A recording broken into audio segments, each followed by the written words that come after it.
I'd like to thank the organizers again for an invitation to come here. This is not my first time here, but I can attest to the fact that the trees are much better than they used to be. So I was here, I guess last year, I think 8 years ago. So things have grown up quite a bit. I'm happy to be here again. Let's see.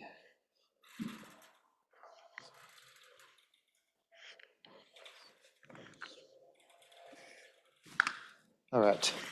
So, so the title of my talk is it's going to be the following. So let me know. So is this big enough? Let me know if I need to kind of raise the volume or write larger or anything like that, or if you have any questions. So so this is going to be about equivariant minimal surfaces in symmetric spaces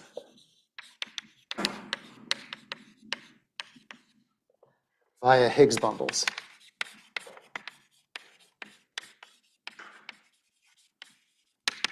Okay, so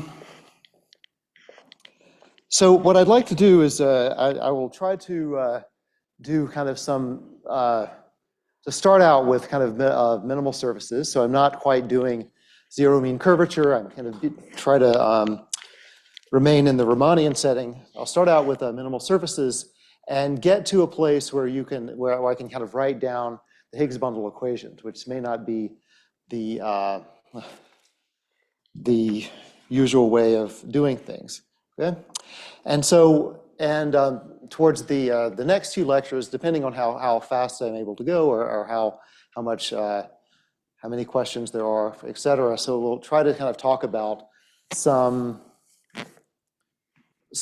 specific situations with Higgs bundles where you can kind of determine an awful lot about kind of these families of equivariant minimal surfaces. And these will be in terms of different symmetric spaces. So we'll definitely get to the complex hyperbolic space, but maybe also, depending on how time goes, SO3, okay? All right. So for the first little part of this, kind of a reference for kind of some of the material about minimal submanifolds and Higgs bundles. So there's a book by Jürgen Jost. I mean, there are many books by Jürgen Jost. So this is going to be on Riemannian geometry and geometric analysis.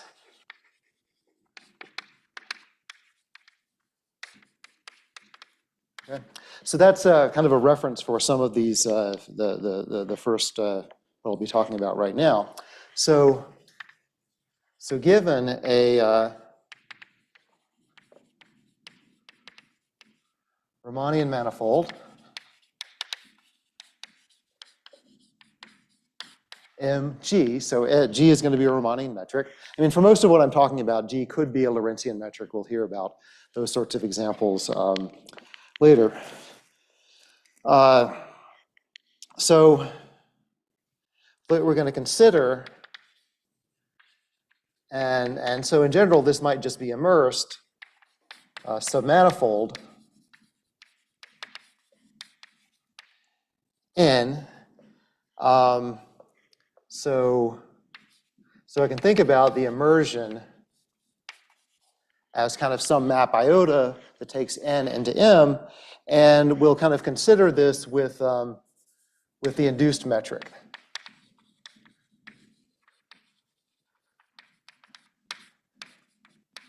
So just the pullback of the metric by iota G.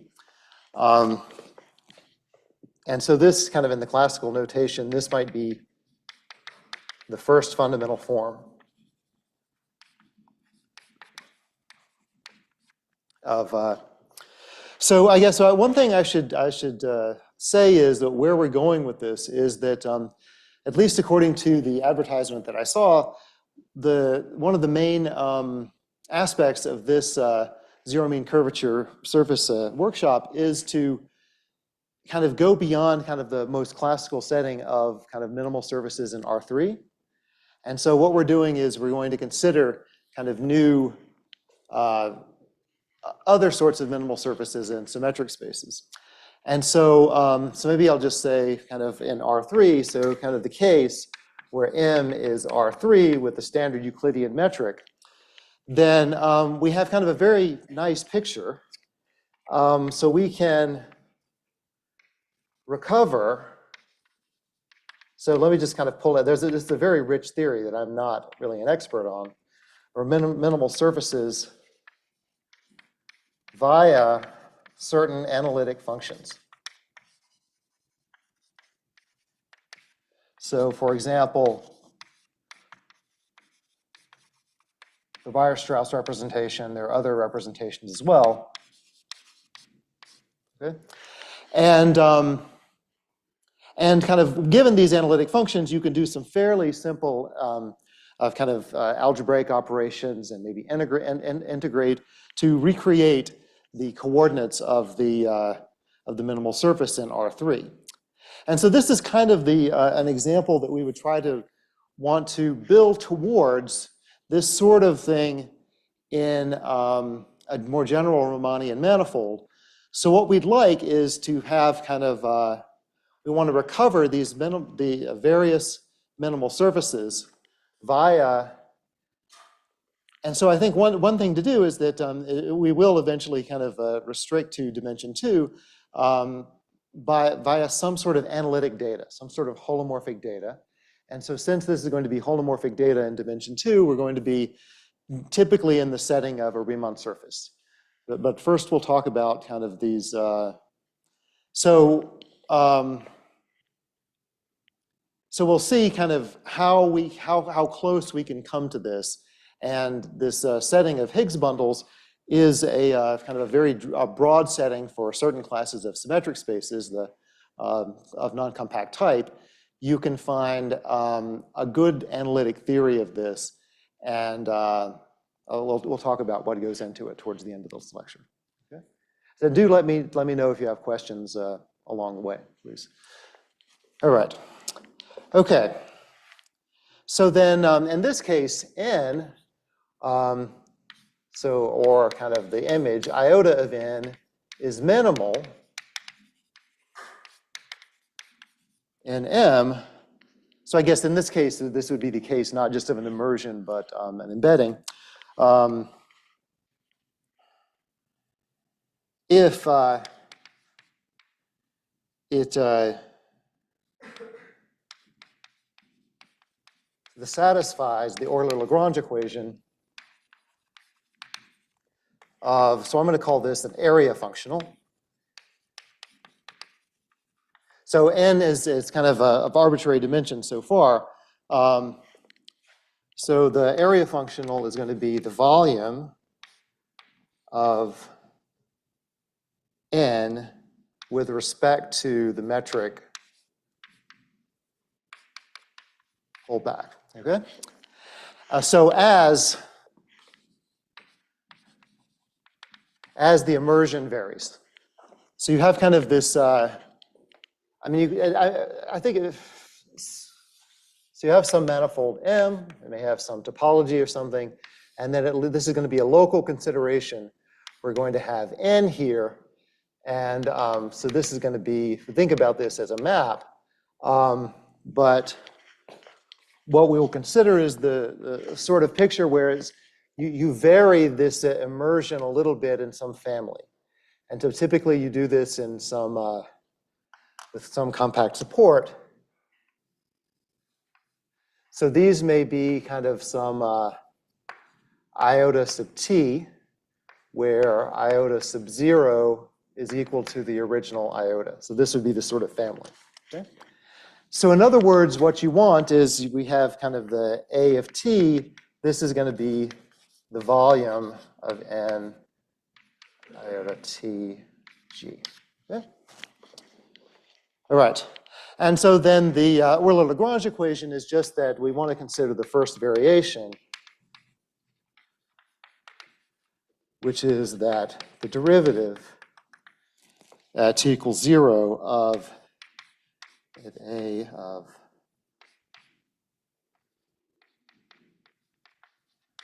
is equal to 0 for all families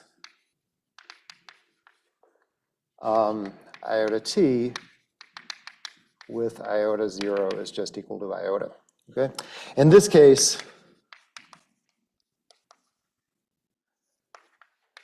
n, which is minimal. Okay? All right. So so that's kind of the basic setup here. And this can be expressed. There's kind of the expressed is that so this is the so minimal is equivalent to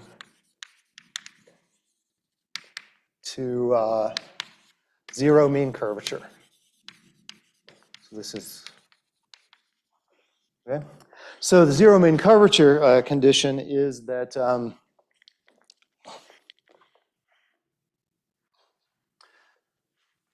so let's see. So let me do a little bit of the structure equation. So we're going to have, again, this immersion. We'll kind of suppress iota from the notation. Then we have the following. So if nabla is the nabla M is the Levi-Civita connection on mg, and then nabla n on n with the induced metric, then kind of there's kind of some well-known structure equations. So, and kind of x, y are going to be tangent vector fields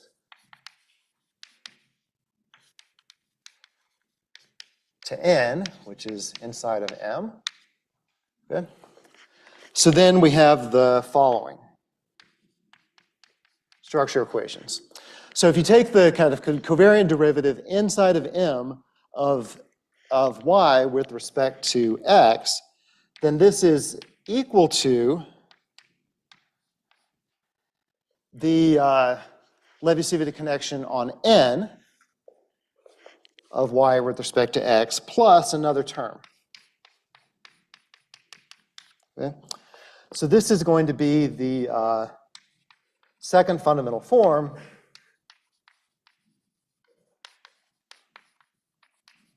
And so this is going to be the tangent part to n. And this is going to be the normal part. So this is going to be perpendicular with respect to the metric g to n. Okay? So this is kind of the general setup. Then what we do is that the mean curvature vector is a normal vector. So you notice, so this expression lives in the normal space to n. This lives in the tangent space to n. And so given by the trace with respect to an orthonormal of pi, okay? So with respect to an orthonormal frame of in the tangent space to n. Good? So this is just the definition of the mean curvature vector. And so then the minimality, so n is minimal, this is equivalent to h is 0. Okay? This vector is 0. This is just kind of some background. Okay. All right. So that's kind of this is quite standard, I hope. But what I like to do is to kind of bring in another useful notion here, and that is to have the notion of a harmonic map. So maybe I will, so I can't really erase that. So maybe I'll start here.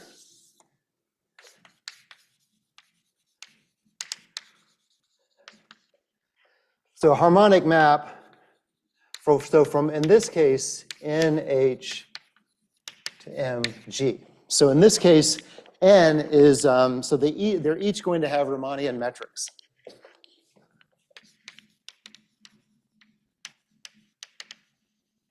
Okay? So,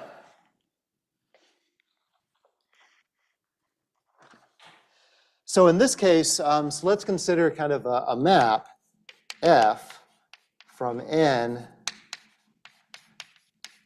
to M.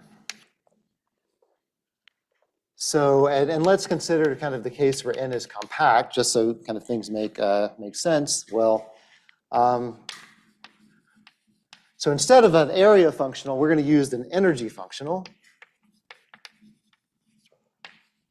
E, the energy of F, is going to be the integral over N of dF. So that this is what I'll use to squared with respect to both metrics. Okay. So this is, so dF is going to be, so at a point x and n, dF sub x is going to be the tangent map.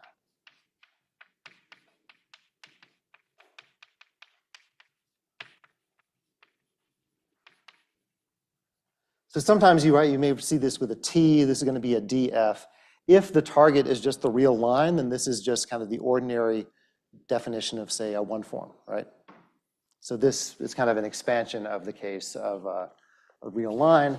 And so in order to do this, we have, so this is going to be a linear map from the tangent space of n to the tangent space of m. So in order to kind of take its norm squared, we need both metrics, g and h. Okay? So we'll do that. All right. So that's,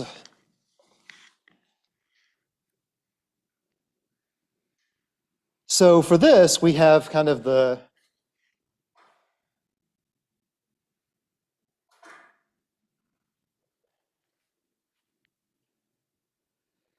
so then F is said to be harmonic if it satisfies the Euler-Lagrange equations of E. And so with the Euler-Lagrange equations, you consider, instead of iota here, you consider a map F, and you write down the same sort of variation, and you require for all variations that,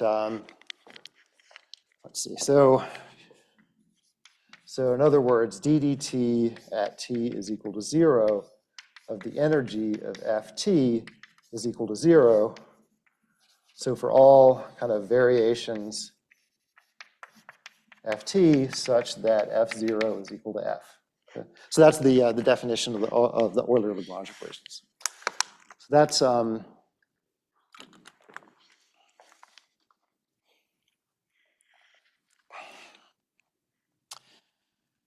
right. And so there's kind of a general formula for this. You can write down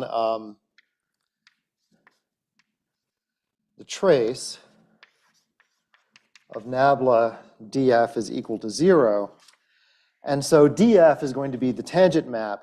Nabla is going to be a covariant derivative that is going to depend on the Levi-Civita connections of both G and H. So this you think of as kind of I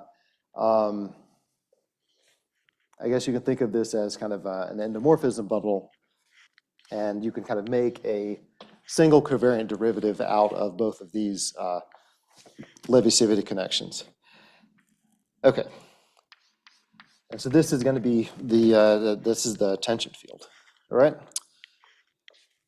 Okay, so so I guess one thing to note here is that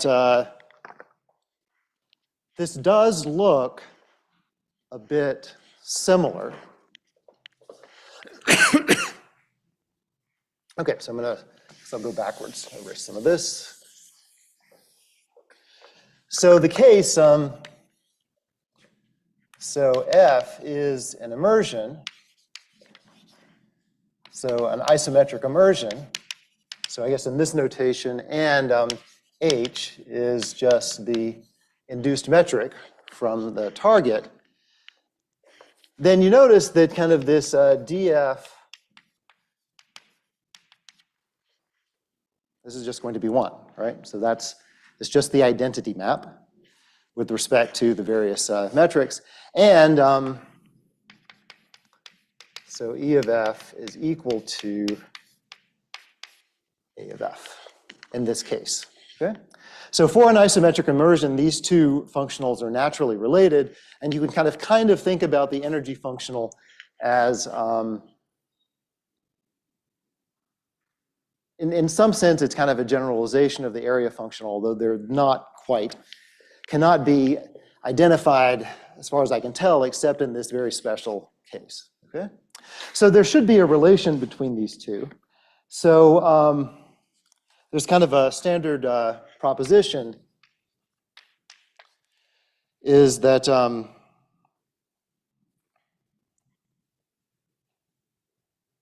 let's see.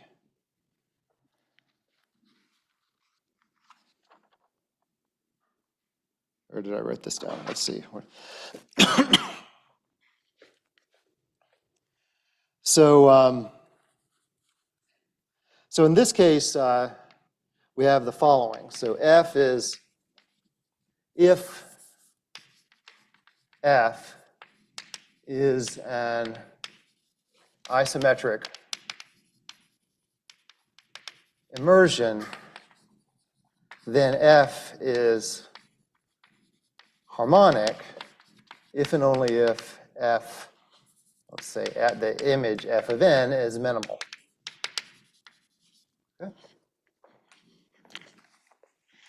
So this is something that you, as far as I can tell, you actually have to write down, because these variations are not quite the same, because with the area functional, as you move, then you just kind of use the area form will change a little bit, whereas with the energy functional,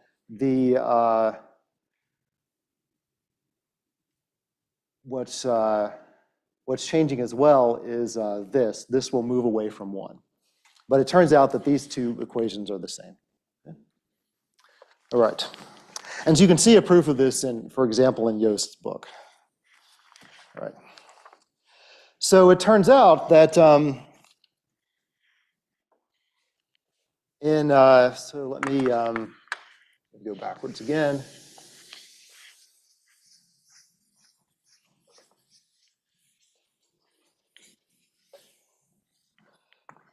So in dimension 2 of n, simplifies things. Okay. So for example, so we have the following. So one thing is that, so if we have F from NG, let's see, did I write? Oh yes, this is what I called H, NG. So the energy of F is equal to this dF of G comma H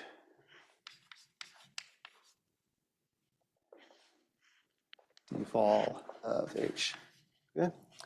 So in this situation, we have the following kind of well-known fact. So the energy in dimension 2 depends only on the conformal class of the metric H. So in other words, this equivalence relation is H is equivalent to lambda times H for lambda in C infinity positive function on n. Okay? That's the equivalence relation. And so the reason for this is you just write this down. So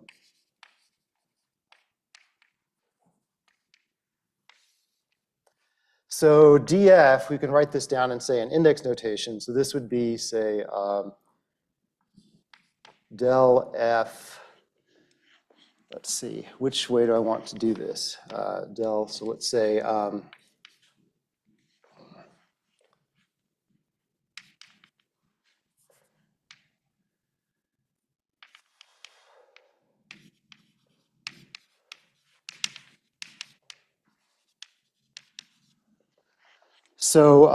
del f, this is going to be an I, and this will be, say, a j. So just in terms of index notation, you may have something like this. And let's say now, I'm screwing this up.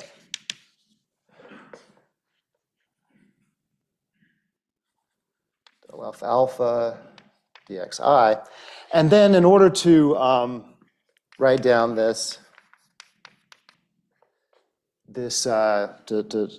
take the norm squared, this is going to be del f alpha del xi, del f beta, del xj, and then this is going to be times, so the metric on n, this is going to be gij times, that's hij, g alpha beta, okay? And so what we would like to do is, and so you notice with these upper indexes, this upper indices, this is kind of the typical expression for hij, okay. So then, but also the volume form here is,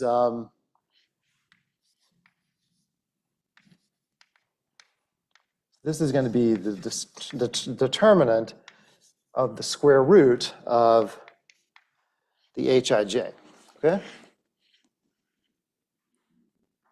So in particular, if h goes to lambda h, then hij, this is an inverse, lambda inverse hij, when you take the inverse matrix.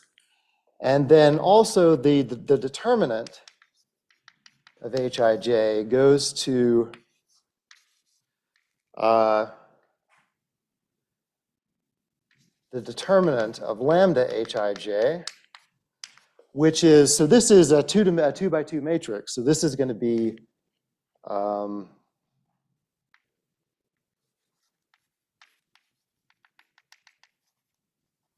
with lambda determinant hij, okay? So so this term with the norm squared of, if we change by a conformal factor, then the norm squared of df will change by lambda inverse, and the volume form in dimension 2 will change by lambda. So this one changes by lambda inverse, this one changes by lambda. So the energy functional is unchanged in dimension 2. So this is a very special fact about dimension 2. So this square, this is dimension 2. Okay? It doesn't work in any other dimension. Okay? So the energy functional is unchanged in dimension 2. And moreover, I mean,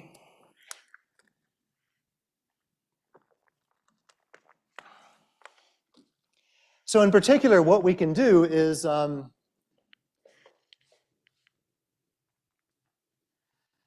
so what we can do in dimension 2 is we can weaken this isometric immersion condition to something called a conformal immersion. Okay? So we will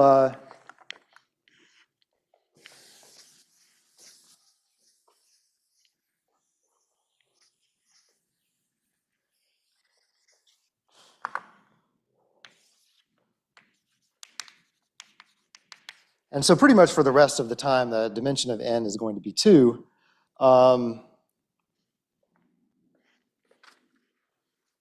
So this is the standard proposition, is that so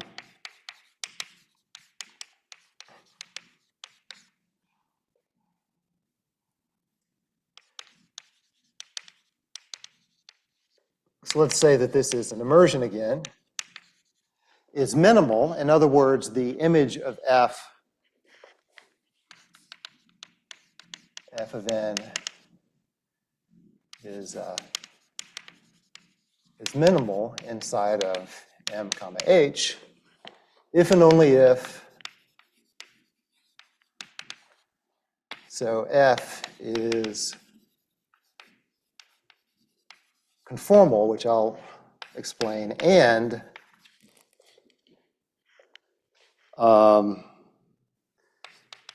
f is harmonic. Okay? So you should compare this with this, this other condition over here. Essentially what we're doing, at least with kind of one direction in this previous proposition, is that we're replacing isometric with conformal. And so let me just define what conformal is. So f is conformal if the pullback of G is equal to some lambda times H. So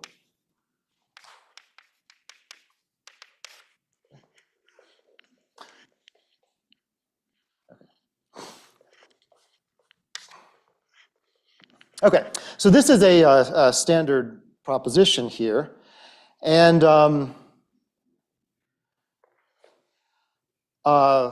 let's see. And then kind of another thing you can do is that, so there's kind of a question of like, why we want to talk about zero mean curvature surfaces. That's because surfaces are in dimension 2 and you have kind of nice properties like this.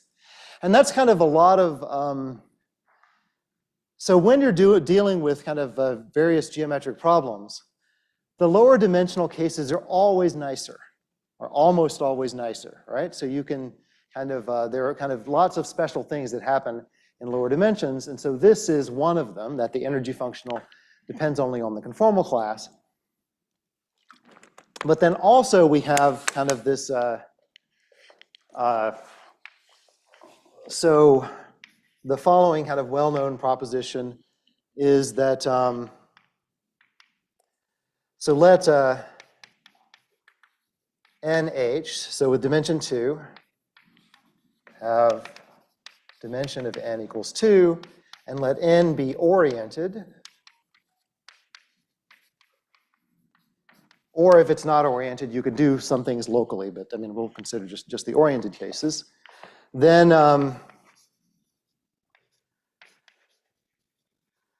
there is then n has the structure of a Riemann surface. This would be a one-dimensional complex manifold, so that H is a conformal metric.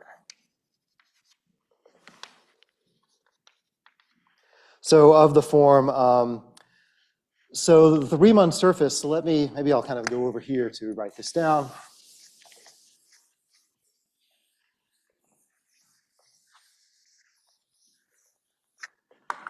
So,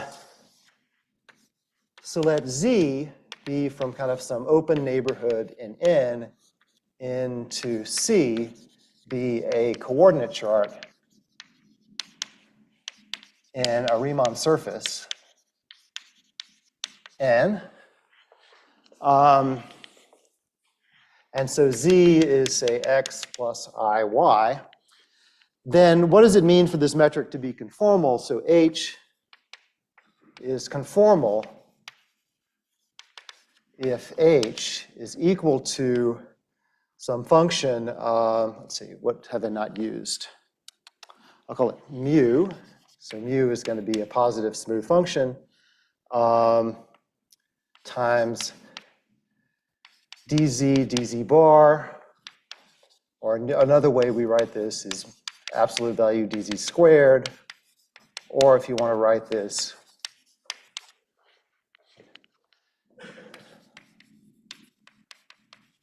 okay? So on a Riemann surface, you have kind of this a natural conformal structure at each point, and each small neighborhood, given that you can take the standard metric on C, which is just the flat metric, which is given by this, or this, or this, however you want to write it, and that gives you a conformal structure.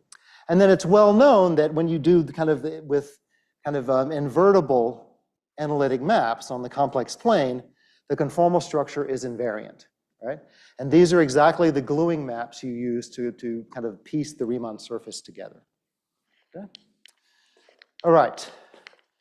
So that is that. And this opens up kind of a lot of very nice, nice things to talk about. And so I guess this is,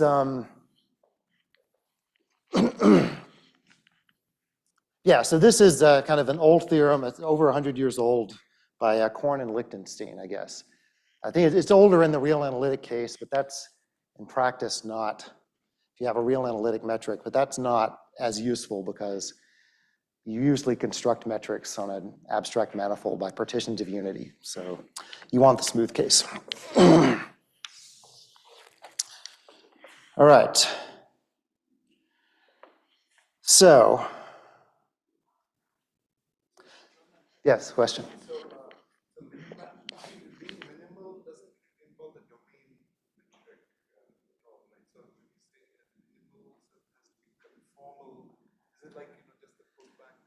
Yeah. So it turns out, yeah. So in terms of minimal, yeah. So so this condition of minimality, it turns out not to involve. So when you say something is minimal, if you're really talking about a submanifold, and so you're looking at the image, or at least locally the image, right? And so then it's this image is minimal if and only if it's conformal and harmonic in dimension 2.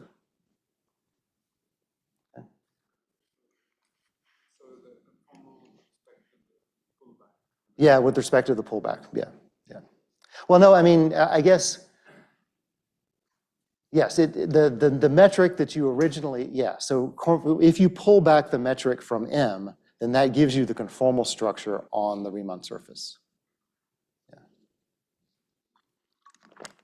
Okay. All right.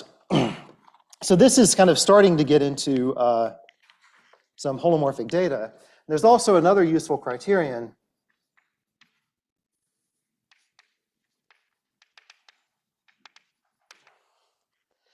And that is that, let's consider the following situation. So we have kind of, so on N, or often I'll write sigma for a Riemann surface. Then we have the, so F from N into M comma H is harmonic. So this is for an immersion. If and only if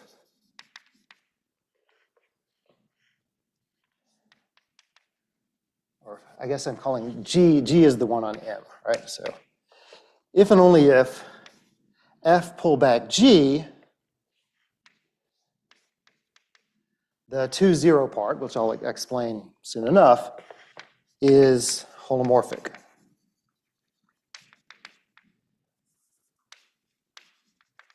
Okay?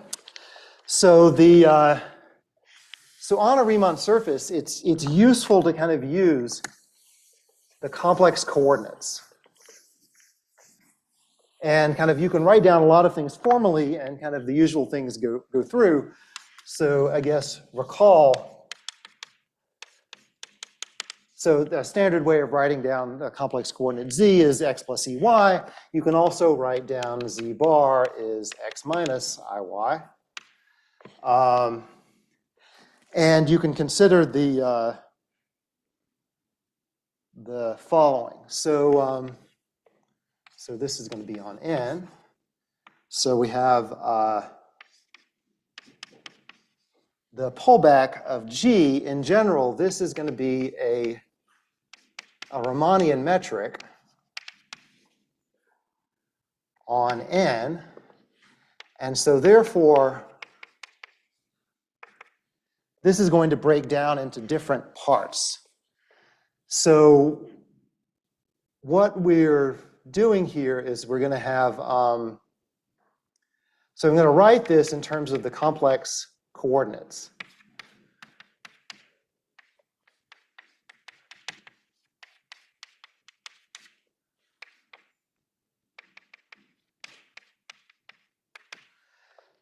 So this is a way of kind of writing down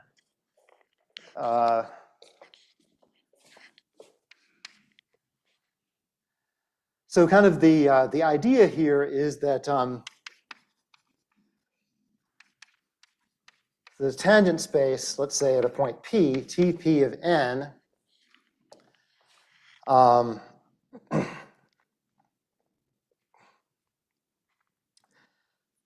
if you allow complex coefficients here, so you tensor this real vector space by the complex numbers, this is going to be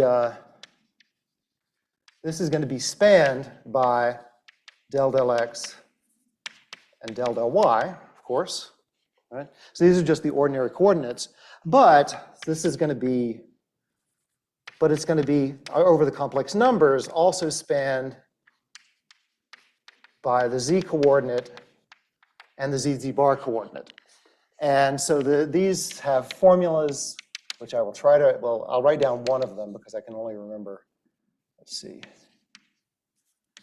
del x minus over to del y, et cetera, okay? And so then the z bar is just kind of the bar of this, so.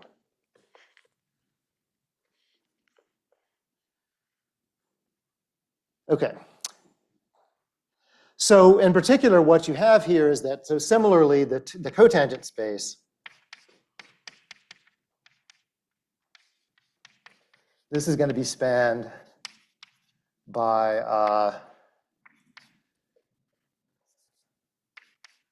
dz and dz bar.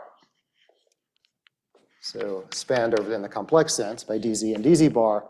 And then in terms of metrics, so our metric is a real, let's say, a symmetric 2-tensor. Okay. So in other words, what happens here is that we require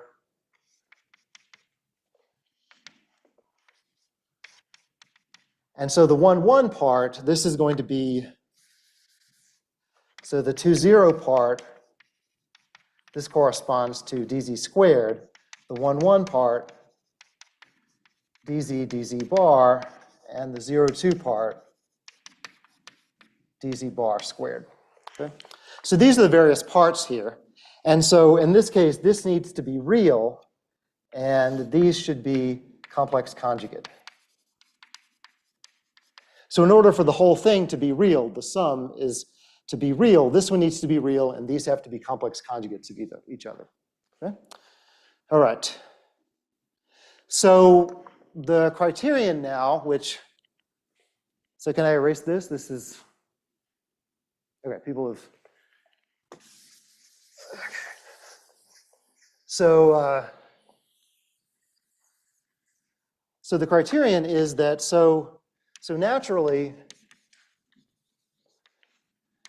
the 2, 0 part is a section of a bundle with kind of the local, let's just say local frame. There's only one of them, dz squared. Okay. And so then the criterion is that, so f from n, so dimension of n is equal to 2. Maybe I'll call this sigma, to mg is harmonic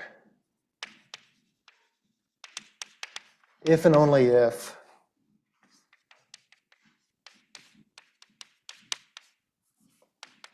is holomorphic.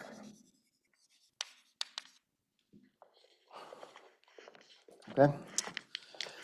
So we have a condition on harmonicity in terms of the pullback of the metric. So you pull back the metric, and then there are 3 pieces. There's kind of a real piece, and then kind of 2 complex conjugate pieces. You look at the 2, 0 part, which is spanned by dz squared locally. And so this means, so this is going to be some function locally times dz squared. You just take the z bar derivative of that function to be holomorphic.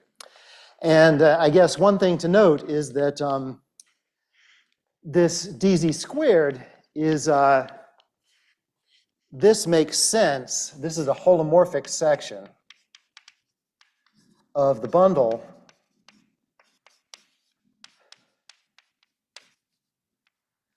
k squared over sigma. So k squared, this is where the dz squared comes from. There's a natural bundle over a Riemann surface called the canonical bundle.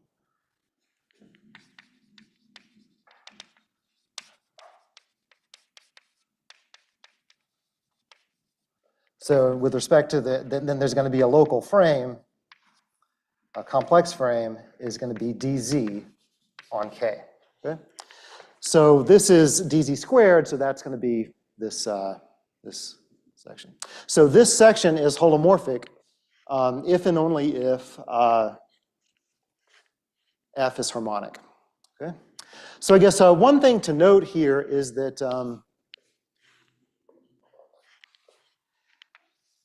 and if this is, let's call this alpha, alpha equals this, this is going to be called the Hopf differential.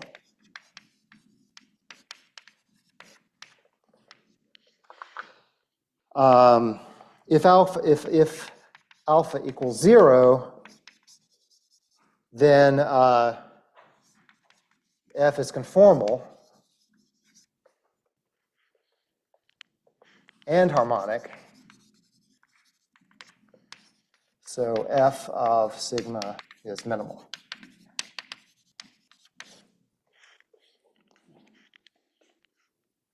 Okay, so this is kind of, when we take this criterion for harmonicity, that this, this Hopf differential is holomorphic.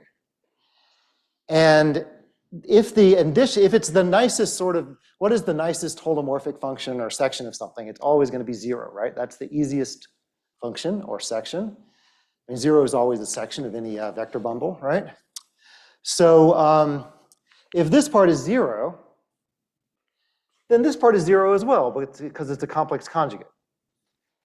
And the other part is exactly the conformal part.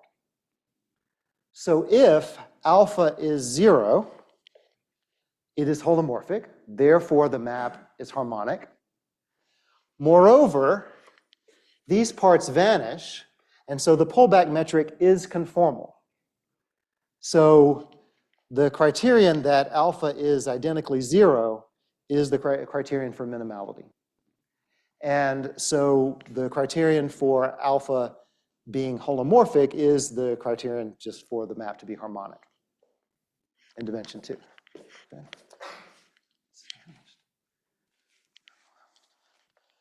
All right. Any questions about this stuff? But anyway, this is the sort of, whenever you have something in dimension 2, you're doing some sort of analysis problem, especially if kind of the PDE that you're looking at is somehow elliptic, this kind of nabla of D. This is like a Laplace operator for these maps, something like that. If things are elliptic in dimension 2, that's like kind of an ordinary Laplacian. And so just in R2, you can think of R2 as equal to C, and kind of harmonic functions are exactly just the real parts locally of holomorphic functions. Okay? So if you have kind of a nice elliptic geometric problem in dimension 2, you expect that if you work hard enough, some holomorphic data will come out. This is what you get. I mean, dimension 3, you just don't have anything like this as far as I can tell. I mean, dimension 1 is in some sense easier because you can just you're just looking at kind of curves, and you can reparameterize by arc length, which is in some sense even nicer. But this is what you have in dimension 2, and so you end up with kind of a very rich theory in this case. In what? Not really. I mean, actually, there are other things you can do. So I mean, in complex geometry with higher dimensional complex manifolds, if you just look at functions, then it's very useful to kind of consider functions that are pluriharmonic. So in other words, with respect, in a complex manifold, there are many, many complex lines in the tangent space at each point, right? Or complex directions. So pluriharmonic means that for every kind of holomorphically embedded disk, then restricted to that disk, the function is harmonic. And what's even more important in that setting is, it's often useful in complex analysis to consider not just functions that are harmonic, but subharmonic. So in some sense, some kind of weak sense, that the Laplacian is non-negative instead of 0. So in several complex variables in complex geometry, then there's a notion of plurisubharmonic, which is also very important. So you can do something like that, but it's not, as far as I know, that it's not just kind of minimality itself. You have to build in. I mean, it's kind of like, there are a lot of things that are nicer that are really defined in dimension 2, right? So like curvature is really, Gauss curvature in dimension 2, curvature is a property of 2 planes, right? It's negative, it's 0, it's positive on each 2 plane. And then in higher dimensional Riemannian manifolds, you have to build this curvature tensor that will allow you to measure the sectional curvature on all these planes. It takes some effort to kind of move this stuff into higher dimensions. And the one I know about is kind of these plurisubharmonic functions on complex manifolds.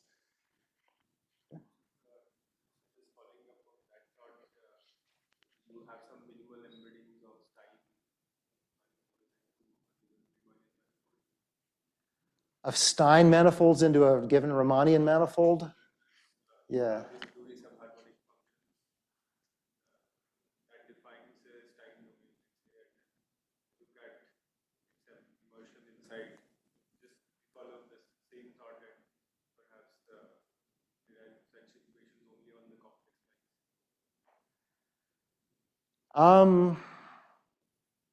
I don't know. I mean, it's quite possible. I'm not really an expert on that. I mean, there are things that, there are other sorts of things where they kind of try to build this stuff in. So in symplectic geometry, if you have a symplectic form, so it's a special sort of kind of closed 2 form on an even dimensional manifold, then one of the main ways of studying these is to look at J holomorphic curves. So with a symplectic manifold, you can kind of cook up not quite a holomorphic structure, but kind of an almost, not quite a complex structure, but an almost complex structure, which means that there's a complex structure on each tangent space, which fits with the symplectic form to make a Hermitian metric.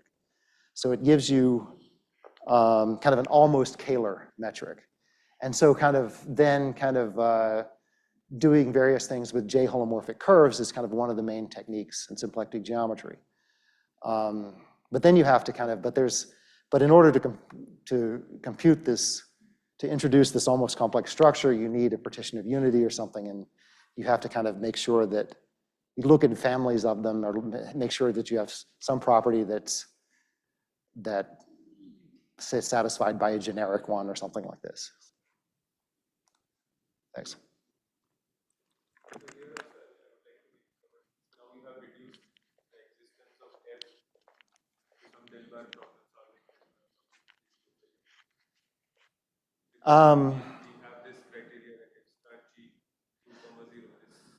No, I mean, the existence of F is harder. I haven't addressed the existence of F.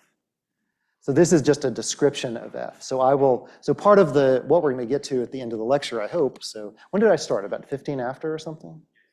Okay. Yeah, so in the next 30 minutes or so, it turns out that in kind of some special cases, so we're going to have to put restrictions on M. So M is going to be a special sort of symmetric space. And we're going to have to put in some compactness, because we have this elliptic problem, and kind of, in general, you kind of make messes on non-compact spaces, or at least your life is harder, right? So with that, we're going to have some equivariant theory. And so in that case, we'll be able to construct all this stuff. And so this is the nonlinear Hodge correspondence, Higgs bundle theory on surfaces. As far as this lemma or useful criteria is concerned, we have a Riemann surface to begin with. Yeah. You have generally one equivalent G. And we have this F being harmonic equivalent to F star G 2, 0, this being holomorphic. Yeah. So if we hunt for holomorphic such F star G being holomorphic, G is known to us. So yeah. So perhaps isn't that equivalent to solving some Dilbert problem?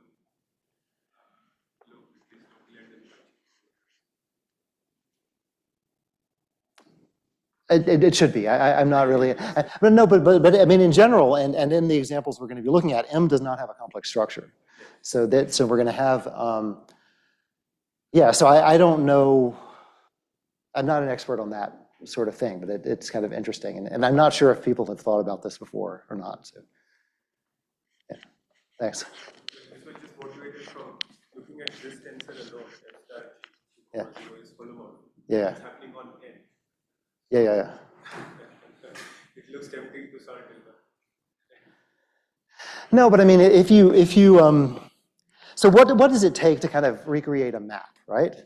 So I wrote down some of the structure equations. Then there are higher order ones involving curvature and things like this. There are like Gauss equations. I don't know what the names of all these things are, but basically what you have to do is you need to have enough information to integrate the structure equations. That will give you, so if you have like an initial value problem, so you pick a point in the target and kind of first the tangent vectors, say, then what you would like is to have, to integrate the structure equations. That means you have a recipe for some sort of connection where parallel transport on something, where parallel transport will give you if you integrate along a path, parallel transport will develop the surface. And then you need some sort of flatness, because if you integrate along a loop, like at least a topologically trivial loop, you should come back to the same thing. So you need some flatness. And so in that setting, I think you need the machinery of something like a symmetric space, because I mean, this connection is going to have to be in some sort of vector bundle or principal bundle. And for a general M, I don't know how to do that. So, thanks. All right. Okay. So let me mention one more thing that we can do. And so I'm going to try to move towards the Higgs bundle theory. So let's see, where did I? Okay, so I'm going to erase this.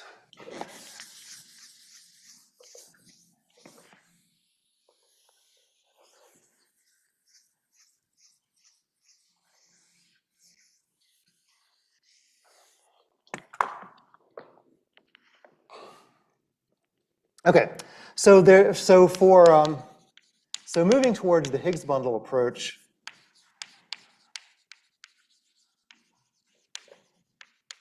so there are kind of two survey articles that I found useful. So one is kind of some handwritten notes by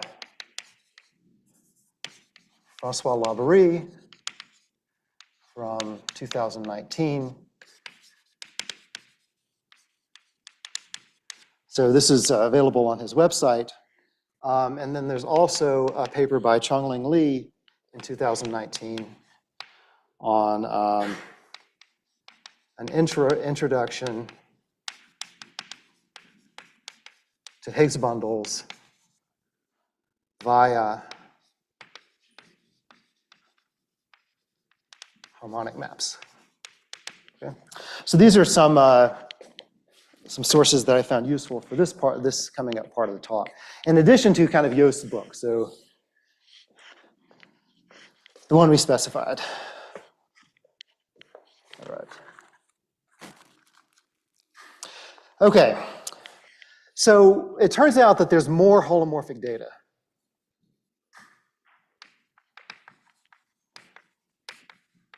To a harmonic map.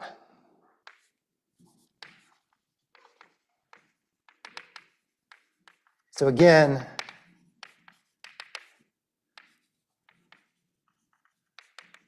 so you can think about this as a map from the conformal structure. Okay. So,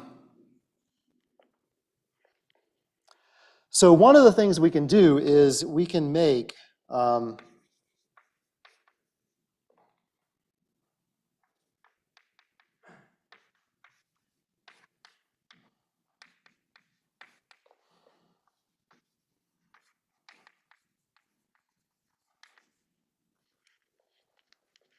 it turns out in this situation, you can make this into a holomorphic bundle.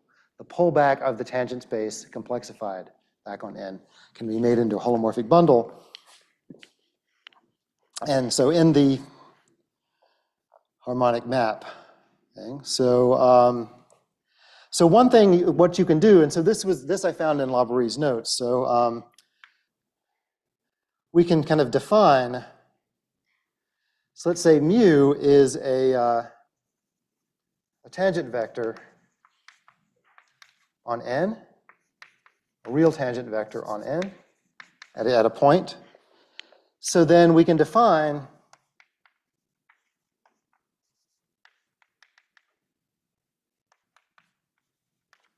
a 1-0 part of the tangent map by just kind of forcing the Cauchy-Riemann equations onto this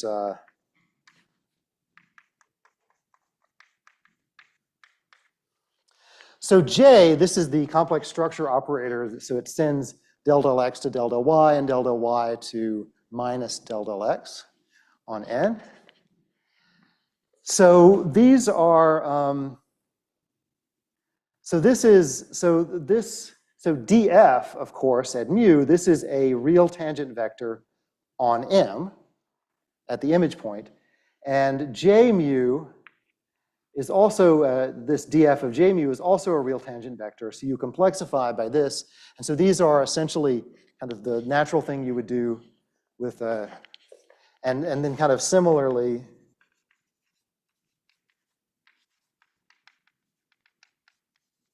you can define this by kind of switching the sign here, I believe.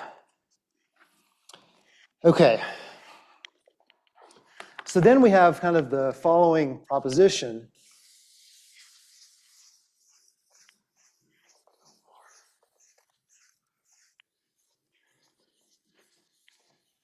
So I guess we have kind of the following fact is that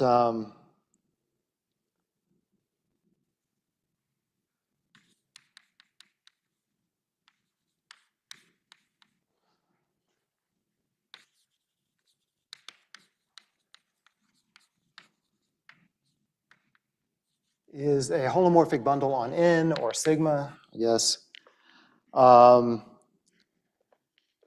via a del bar operator. Okay. So del bar operator is the following. So if on a manifold, a Riemann surface,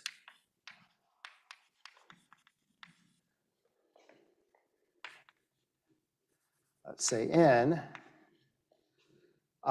there is a complex vector bundle.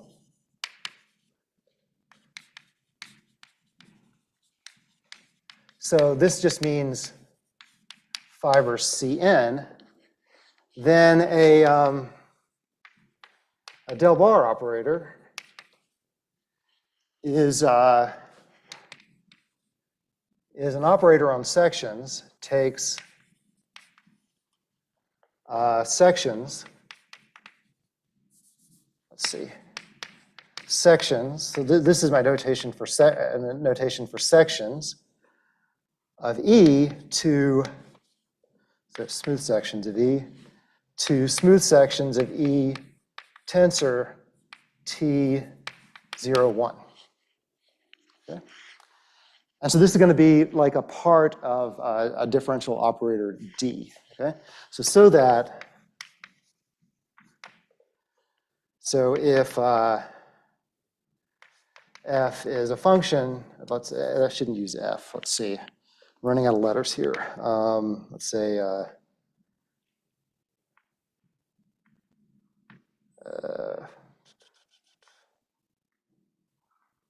Let's say q is a function. I probably don't want q either. Say r is a function and s a section.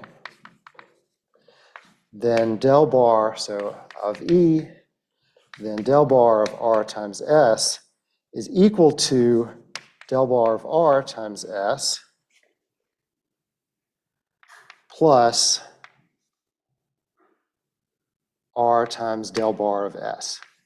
And so this is defined to be just the ordinary del bar on functions, which would be, this is going to be the z bar derivative times dz bar. So this is already defined, and so this is kind of the standard sort of thing that you would require for a differential operator here. And maybe you've seen this in the definition of, say, a connection or something like this. But in this case, we're using the fact that on R is a function on sigma, which is the Riemann surface. So this makes sense, and so we're defining del bar by this. The defining characteristic is by this property. And so this is kind of it's just that the product rule works. That's kind of the standard thing that you use with kind of a first order differential operators. Okay. And so the idea, and del bar squared is equal to 0. So this is really kind of a condition for higher dimensional complex manifolds.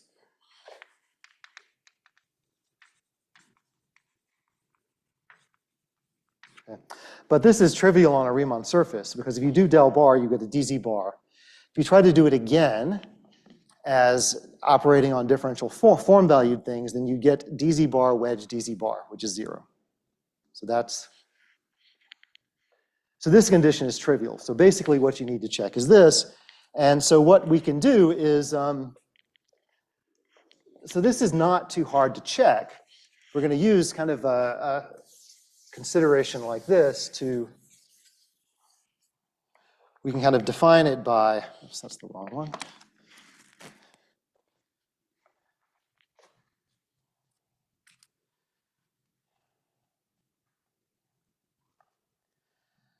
So we can define del bar by, so the Levi-Civita connection on M, and then we're just going to take the 0, 1 part. Where I guess I wrote down the 1, 0 part, the 0, 1 part would be this sign being changed. But this formula is cooked up so that this works, right? So, okay. So this gives us, by kind of cheaply, a holomorphic bundle structure. And so then it turns out that, so with respect to this holomorphic structure on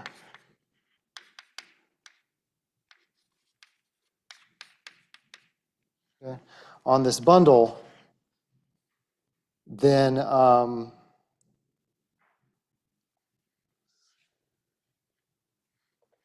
is going to be the 1, 0 part.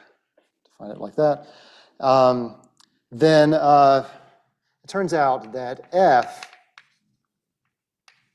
is harmonic if and only if dF, the 1, 0 part, is holomorphic.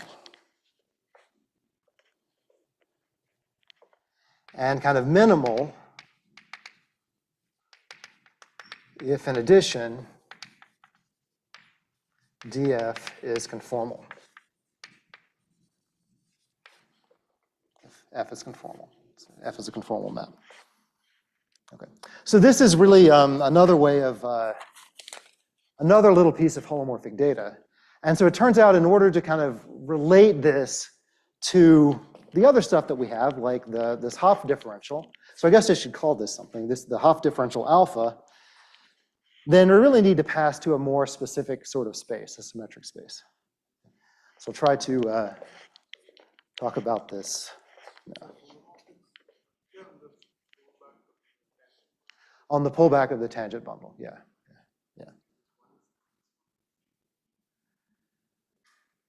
Let's see. Yeah, I think it's the 1, 0. Yeah, the holomorphic tangent. Yeah, the holomorphic part of the tangent bundle. Yeah. Excuse me, I have a question from online. Okay. Do you assume M has a almost complex structure? No, this only involves the Levi-Civita connection. Just the Levi-Civita. Okay. So, I mean, you can see this, although he doesn't really explain the details of this particular thing. And this is in Labourie's notes. So, but the thing is, I mean, it turns out that this will be quite fruitful when we're talking about Higgs bundles. This point of view will become, so basically we're going to talk about symmetric spaces. These symmetric spaces are going to be spaces of metrics, say positive definite forms on Rn, for example. And these sorts of constructions will be less obscure in that case, because everything is going to be kind of clear from the linear algebra point of view. Okay. All right. Okay, so let's do another. So let's kind of move on to symmetric space. So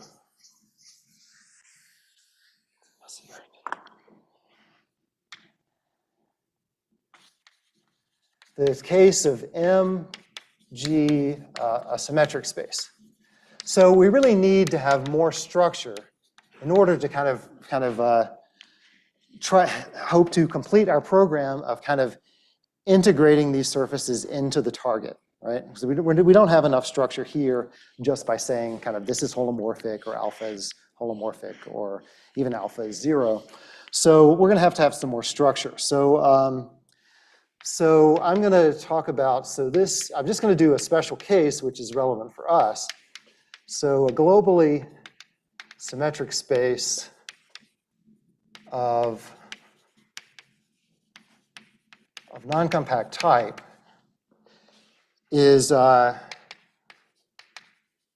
given by G mod K. So G is a semi-simple Lie group, and K is a maximal compact subgroup. Okay.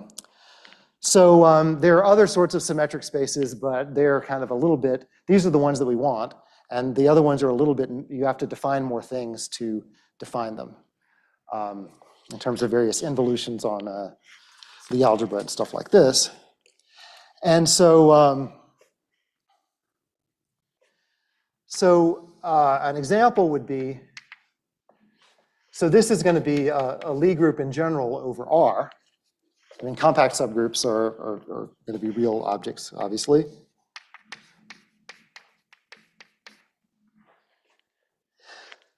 So we want this to be semi-simple. So one thing that we don't want is we don't want kind of just the general linear group, because then there are a lot of kind of diagonal entries which commute with everything, which isn't going to really work quite well with the theory. So we'll restrict to, say, the special linear group where the determinant is equal to 1. And so in this case, there's a standard choice of K, which is just going to be the special unitary group. Okay? So this is with respect to the standard Hermitian metric on Cn. Okay? So just write down the standard one. So in this case, G mod K, you consider kind of K acting on the right, is going to be naturally identified with the space of Hermitian metrics. So of determinant 1, that's kind of this special case, on Cn. Okay? And I guess in this case, it turns out that this symmetric space is kind of, the definition in terms of the Lie theory is as a quotient. But in the cases that we're interested in, typically we can write this down as a space on its own, right? And so then there's a natural metric on here, the Killing form is going to be positive definite and kind of left invariant on G mod K. Okay? All right. So let me write down the real case. Maybe a little bit. So for Higgs bundle stuff, this is kind of the main case that we're going to talk about. For the real case,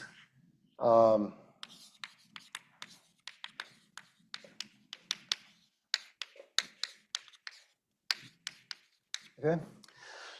So if G is SLNR and K is SON, that's kind of a maximal compact, a standard maximal compact. So in these Lie groups, all the maximal compact ones are related by conjugation. So we'll just pick kind of a standard one. So in this case, G mod K, this is going to be the space of positive definite metrics of volume 1 on Rn. Okay.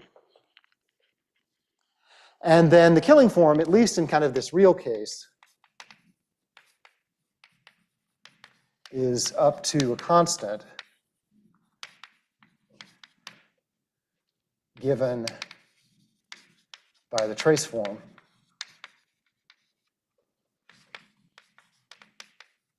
trace of AB, which is, so if A and B are, I guess in this case, are in the tangent space to the identity of G mod K, which I'll represent like this, via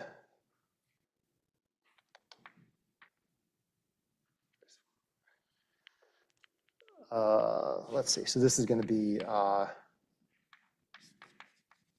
trace-free symmetric real matrices. Okay. All right. And so such a thing, this does, so since these are trace-free and real symmetric matrices, this does give you a positive definite inner product here. That's kind of follows from the Lie theory. The compact part, the Killing form in general on a non-compact Lie group has kind of some negative directions and positive directions. The positive directions are exactly picked out on this the symmetric space of non-compact type. Okay, so all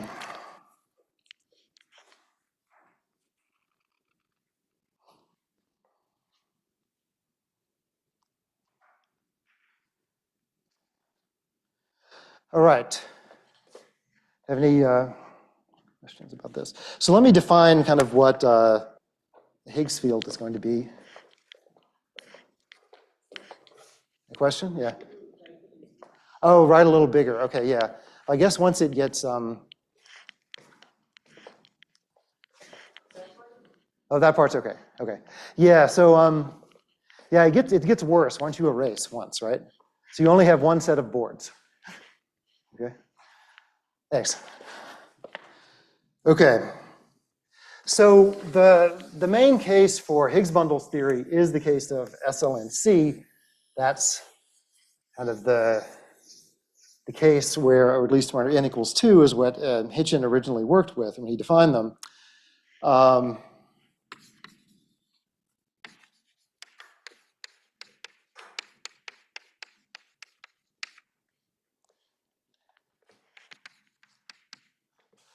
So what we're going to do is we're going to take, so the tangent space is equal to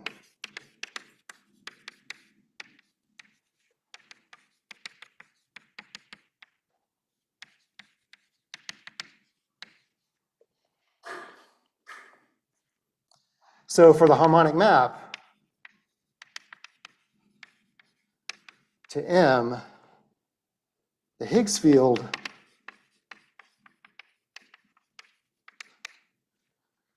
will be, so the dimension of n is equal to 2 again.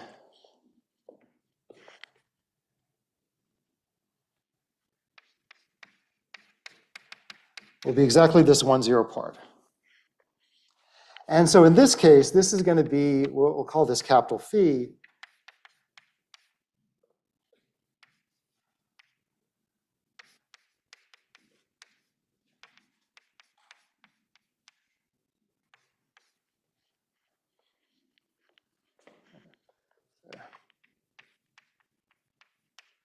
Okay.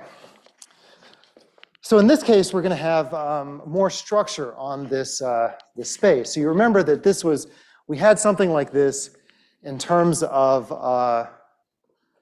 pulling back the,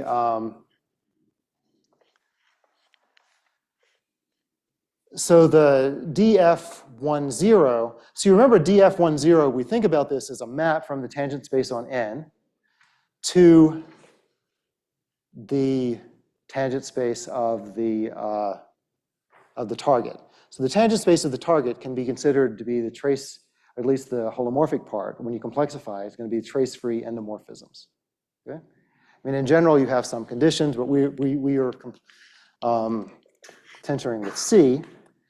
And then this part here, so this is typically a map from,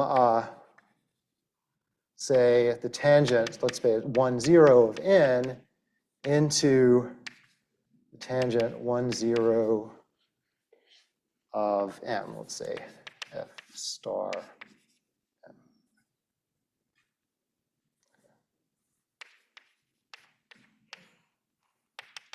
Okay. So that's what this kind of 1, 0 part is.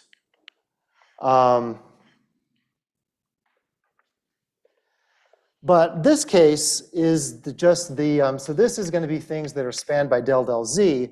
So in other words, this is kind of a map to, in terms of the linear algebra, to the dual of this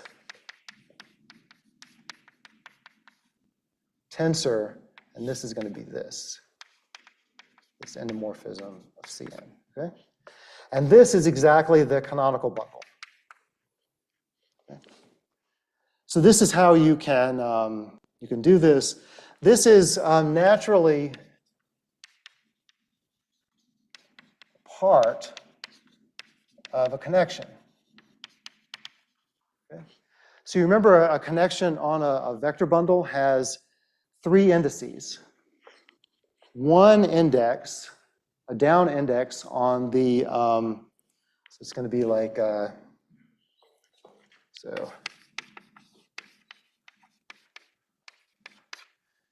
So connection has 3 indices.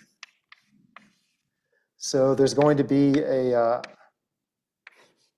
so Christoffel symbols. So there's going to be an I index. This is going to be on the tangent space to the base. And the alpha and beta, these are going to be bundle indices. So this alpha and beta up and down, that's exactly going to be, say, a bundle tensor, its dual, which is an endomorphism. And this part is going to be like this. So this is naturally going to be one part of a connection in our formulation. And so this gives us a nice way of doing this. So I guess one thing that we're doing here is that this is trivialized here. And so what we're going to do is, in order to find some compactness, which I don't know how much time we have left. So we may not have time to get through all of that. I'll continue next time. We want to move toward kind of getting a nice theory. So in order to do this, let me just kind of mention something, which I'll repeat next time, which is a question.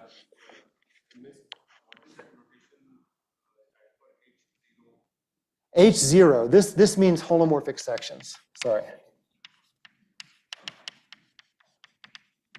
So this is kind of the notation of, say, of Dolbeau cohomology.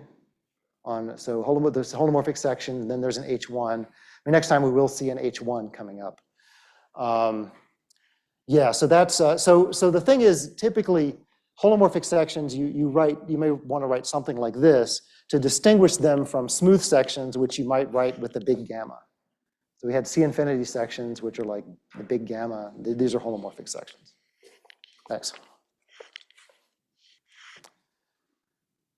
Okay, so this is the Higgs field. And I guess one of the things that I should say is that in this case, the Hopf differential is going to be alpha is trace of phi squared. Okay? So alpha is going to be a 2-0, something like dz squared differential, and where this other one just has a dz in it. And so you need kind of this extra structure of linear algebra to kind of get from this kind of more general holomorphic object to alpha, at least cleanly. I mean, you can do something, but I think it's just going to make a mess. But in this case, the Hopf differential is given by this formula, the trace of phi squared.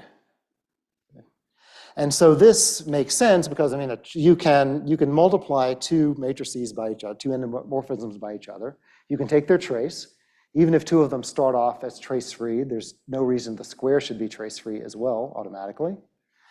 And so the alpha is trace 0, and so that means this is a condition on the Higgs field, the trace of phi squared in this sort of setting, which will be our setting in general. The trace of phi squared should be equal to 0. That's the minimality condition that we'll talk about.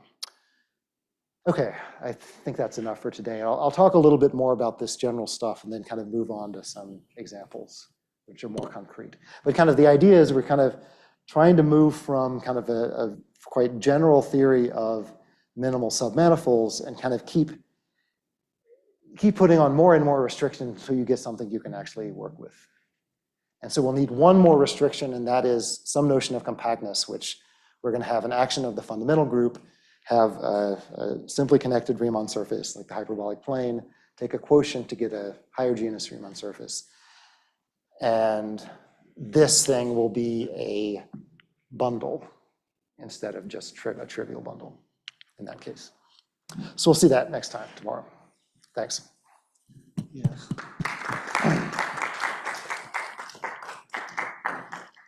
Any questions?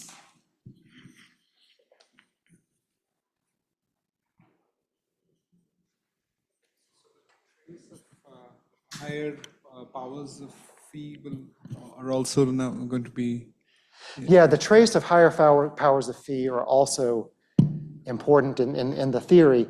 It's just that in order to get to minimality, you want this one.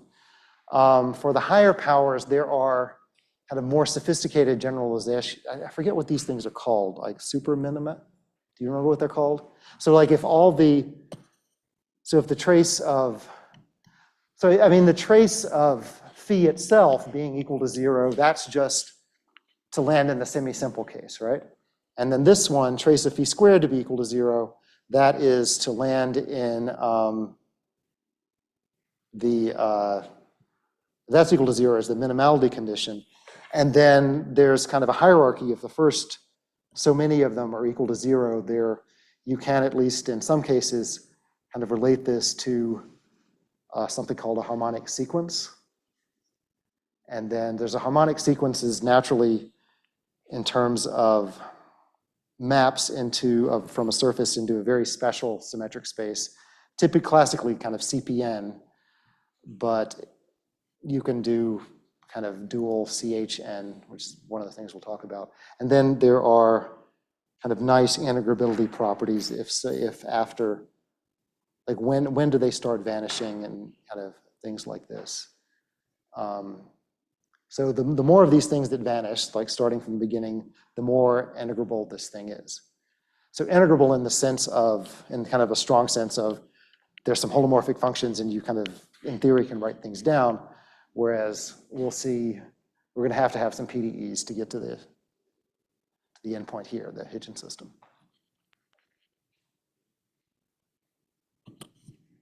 Okay, thanks. Yeah, thanks. So we are 15 minutes late, so we can start next session around 12:15. Is this okay? So yeah, 12:15. So we have tea break, and then from 12:15 to 1:15 next session.